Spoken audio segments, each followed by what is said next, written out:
Lahay ng Maui, Hawaii. Dinarayo ng mga turista. Ngunit itong Biyernes, ang malaparaisong isla ay nagmistulang impyerno. Yan ang ating aalamin sa Lynn's Stories to Tell. Please subscribe to my channel. Thank you. Buhay at kabuhayan ay mahalaga. Sa isang iglap, parang bula, biglang mawawala. Matinding sakuna ang kinakaharap ng Hawaii ngayon dahil sa malawakang sunog na naganap sa lahay na nitong Biyernes. Isang matinding wildfires ang sumira ng mga sikat na pasyalan, tumupok ng mga kabahayan, gusali, ang nawalan ng kabuhayan at kumitil ng daang katao. Nagmistulang impyerno ang isla dahil sa mabilis na pagkalat ng apoy dala ng malakas na hangin.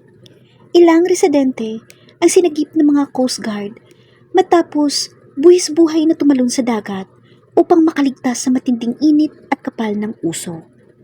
Ayon pa kay Josh Green, ang gobernador ng Hawaii, ito ang pinakamatinding sakunang kasalukuyang naganap sa Hawaii. Pinayuhan ng lokal na pamahalaan ang mga residenteng karatig lugar ng Lahaina na manatili lamang sa loob ng kanilang tahanan. Isara ang kanilang mga bintana at huwag munang lisanin ang isla dahil sa kanselado pa ang mga sasakyang himpapawid. Patuloy ang pagsagip at paghahanap sa mga nawawala. Hanggang ngayon ay di pa matukoy kung ano ang naging sanhi ng sunog. Masakit mang tanggapin, ngunit kailangan nating harapin. Pagkat mga naturang sakuna ay di natin kayang pigilin.